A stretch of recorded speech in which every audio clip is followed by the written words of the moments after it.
We're back to the Neil Haley Show, and my guest today, I know I'm going to have a fun conversation back and forth, especially because soap operas and wrestling are the same thing.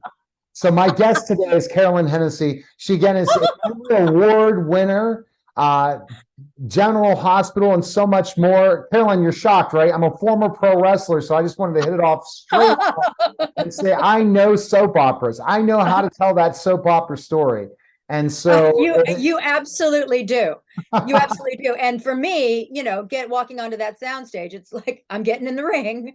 I don't quite know what's coming at me sometimes, but you never know what's going to happen, what's going to come at you, what situation, what can happen. So let's kind of talk about, do you have background in theater? Does that kind of help you also in a way? Because, you talk about shooting a soap opera versus shooting a television series versus shooting a movie. Totally different number of takes, number of things. A soap opera, you better get it right because we got to move on. First time. They are paying you to bring your A game the first time. You don't get to warm up into it. You don't get to kind of shine in your coverage. You don't get to really kind of play a lot. I do because I make sure I play. But it's your A game first time, because very often they get it, or they know they can kind of fix whatever may have happened in editing, and they're gone. They move on. So it's like there's no I can do this better. Every once in a while you just go, okay, you know what, I know you liked it, but please, I can do this better. And that's very, very rare. So because we're doing sometimes 160 pages a day, whereas a television show or a film, maybe 3¼ pages, maybe, sometimes it's 10 pages a day, but we're doing 160 thereabouts. So there's certain people that are not right for soap operas then, right? If they can't get their line. Again? There's certain people who are just not right for soap operas, being a soap opera actor. Certain people don't. Yeah. Oh, yeah. I mean, writing a soap opera is listen, the primetime people, the movie people, they no longer quite as much look down their nose at us, because some of them have tried it and they walk away, on crutches. They can't believe that we do what we do every single day. But writing for a soap opera, it's intricate, it's complicated. You have to not only, that's why there are like maybe 10 on staff who write for General Hospital, because you have to know what's going on in the future, where this huge story arc is going to play out, like in September or November. What's the payoff, and then what's going to be the twist that takes you into another 6 months. You also have to remember what the past is. You can't get gender wrong. You can't get years, dates, who killed who. Who was possessed at this point, who was a twin at this point. You have to, it all has to be in your head. And there's one woman, Elizabeth Cordy, who is one of the great soap writers and story editors. And she's the font of all knowledge. When I was writing the Damien Spinelli book, I would go to her and I'd say, now, who killed Alexis's mother and why? Yeah. Because I don't know these things, but she knows everything. And what she doesn't know probably doesn't need to be known. So as I said, there's certain fits that are not right, because they only, it takes 6 times to get their lines right. And I'm sure you've been there, done that. And it's happened because they're good at what they do, but ultimately the first take's not the best take. So that's yes. We also kind of all breathe a bit of a sigh of relief when there's a technical problem. It's like, no, it's not you, it's technical. It's like, oh, good. Oh, okay. I get a second chance, sometimes a third chance, but usually it's A game number 1. So you have to General Hospital for so long, which is so cool, to work other amazing projects in your career. What do you think you're most known for, Carolyn? If it's not at this point, well, if you're under 4 feet tall, it's still probably Disney's Vanguard show, Jessie, which is playing. So the kids will, and that'll live on forever, Jessie. You know, Jesse will never So, grow up, and all these different. Oh, if you're going to get residuals, then that's okay. what? Oh, it's not about the money. Not at all. I Yeah, remember yeah. my kids watching Jesse and watching it. So Are that's where they? you become, and that's amazing to think about kids shows, how you can be such a recognizable person more than other things. Like Right, because right. every day, it's just like General Hospital. Your fan base is every day, 5 days a week. You're on We are all over the we are world. sometimes more family than family. We are more family. Certainly in the soap world, we're more family than biological family because we are dependable. We're trustworthy. We're not irresponsible in terms of being there for the audience. We are there for you. You can trust that we will be there for you. You may hate us, you may love us, but we're there. We are like rocks. So if you're under this tall, it's Jesse. Now I've got a lot of people over 4 feet that not only love General Hospital, because that is kind of the thing that I am most known for, but also I've got people that are college age saying, you were my childhood. Like, oh, you're a Jesse watcher. Okay. All right. Well, Mrs. Chesterfield is still tough as nails, so you better straighten up and fly right. Just, whatever. Yeah. And then to So think about that and think about being on a Disney set versus General Hospital. So kind of tell us, you talked off air how you're open up to working so you're not tied down to one thing. You like multiple things. I've not been under contract in the 17 years that Diane Miller has graced the city of Port Charles. No, I have not been under contract. So I'm able to kind of go to the executive producer and go to casting and say, you know what? I'm shooting a movie for a month. Sorry. I'm shooting NCIS for a week. Sorry. But it's a tightrope that I walk because again, I want to keep General Hospital happy because let's face it, it's the gift that keeps on giving day after day Yeah, after day. it's a working actor, like that kind of working actor where your And listen, brand is synonymous. Who do you think your ideal audience is? Who watches soap operas now? oh That's my, well, yeah. more people than you would actually expect. Certainly it's because you don't have to stay home. It used to be women in the 50s, in the 60s, staying at home, ironing, watching a soap opera, as they fetch and carry for the husband that's coming home, and get their martini. No, that's not it anymore. It is, you can now you can tape it. So you can VCR, VDR. I don't know what those terms is because I never DVR, do yes. it. You can go If back and if you, it's you not can on, binge watch if it it's later. Yeah. right, Okay. right. If it's not on Netflix or my computer or Amazon Prime, I'm probably not watching it. So I don't know how to, record it for later. But a lot of people do that, which is wonderful. But so many people now grew up with it with their grandparents, with their moms. Oh, yeah. That's how the stories are continuing to be passed down. And honestly, wives will watch it and a husband will say, what's that? Is that Barb from Cougar Town? Wait, or is that what it's or kids will come in and go, hey, that's Mrs. Chesterfield. What are you watching, Mom? And then it's like the Venus flytrap. They come in, they're hooked. They're fans for life. So, and we're never going to run out of that supply. So that's the audience. That's brand awareness for you to be Yeah, discovered. People yeah, recognize you everywhere. yeah. And How listen, are and actors doing that now? Because it's also lawyers and doctors and business people of all anybody that has a kinds. waiting room, anyone that has a waiting room, there's a soap opera. Anyone who waiting room, exactly. There's Or a certain waiting gym. rooms, the ones that you don't want to be in.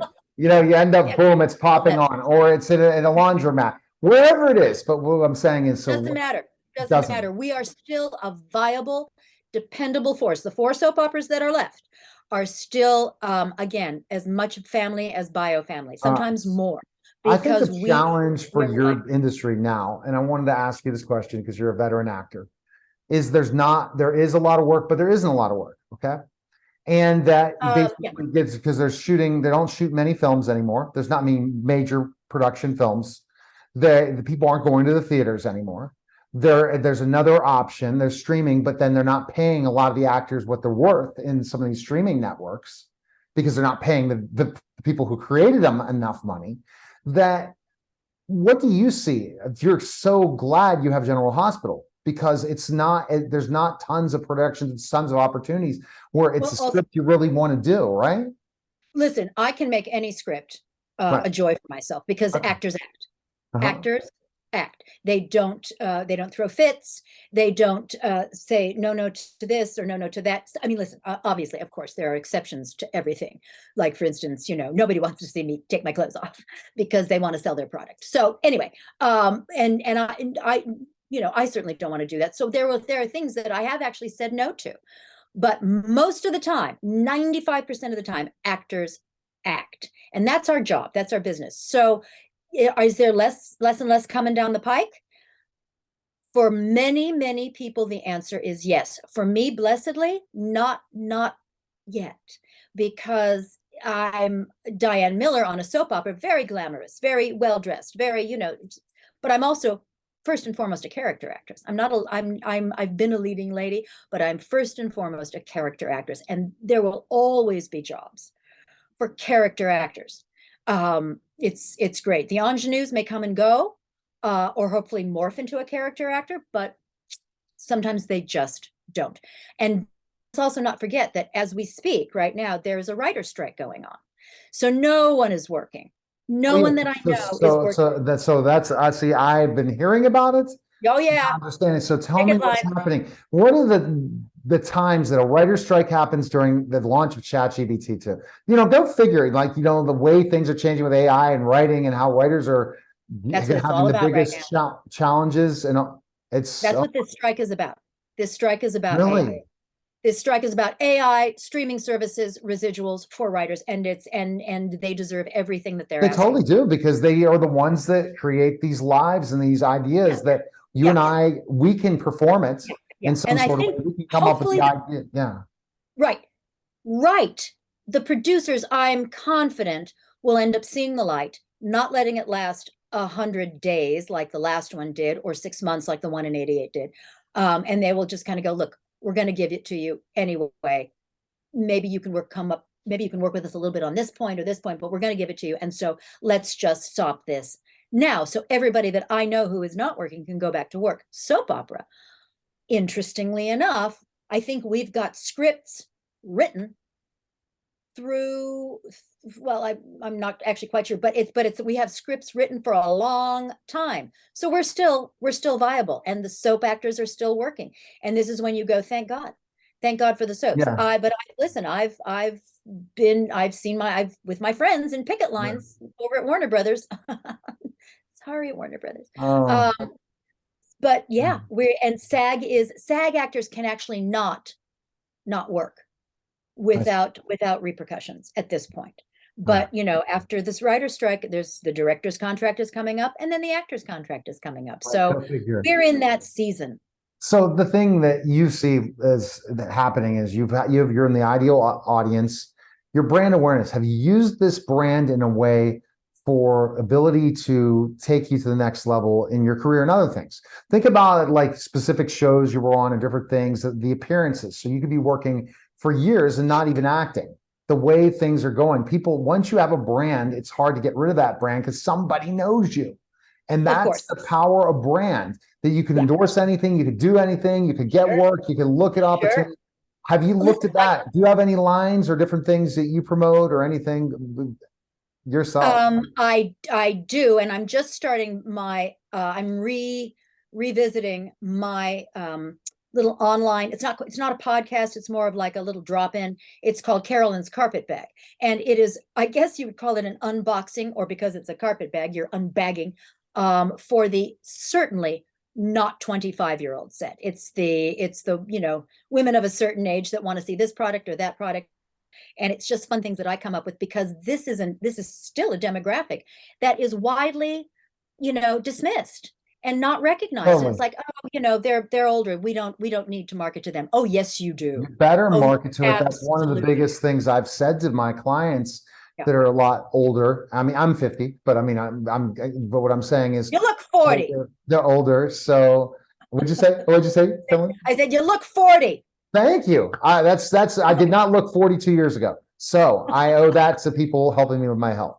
No, it's because health is wealth, bottom line. And you got to do what you love And if you don't do what you love, you miss out in life. And that's, everyone has their passion. I see your passion, but you're right. They don't market to that. It's such an important thing. And they don't, and they market to older people, especially 60 and over, is medications. And they're not dying anytime soon. Never. No, the longevity of people in this country is now extended. I don't know actually if that is still true. COVID's changed the numbers, but if you're married or with somebody and you have family, you're likely to live to 95. Right. Or more, you know? Yeah. Yeah. So that's, you know, advertisers take note. And it's not just, they're not going to, because they're going to refuse to, because yeah. So we're not going anywhere. We're not anywhere soon. And I'm not quite that. But I'm a woman of a certain age. And I'll tell you something. This is also a reason why the Alexis and Diane pairing on General Hospital, these two best friends, because we are women of a certain age, and we are showing women of a certain age that you can absolutely still have your best friends who aren't out to steal your guy, who aren't out to stab you in the back, who only want to love and support you. And I can't tell you the fan mail that I get about that, and people at fan events saying, well, I love Lexus and Diane. And it's like, yes, me too, more please. So it's this, I've used whatever platform I have to kind of either for animals and animal advocacy, or to say, oh yes, all of us are still viable, yes, but important. And it's mandatory that you take us into account. So that's what Carolyn's carpet bag is going to. I find it fascinating. It's such great stuff. And I'm going to have you on again. I don't know if Harlan told me. Oh yeah, isn't it fast? But because I have co-hosts that ask questions about your career and different things like that today, based on me being not around, but we're going to do it again because it was a fun conversation. I have some great ideas. Soon. Oh, I'm with it. Best place people can go right now. Where? Carolyn Hennesy, and it's the short spelling of Hennessy, Hennessy, and that's on Instagram. That's on Facebook. That's on my site, which needs revamping anyway. And that's on Twitter. It's on Pinterest. It's wherever you can. But it's one word, Carolyn Hennesy. So there you go. Find me and follow me, and then you will be the first to know about Carolyn's carpet bag. Because it's also so with people that have been tuning in, what's going on? Quick little tip to let so that when you come back, you can tell me a little bit more that's happened. Where there's some really your character is going through some. My character, yes. Well, my character is in the love triangle of her life.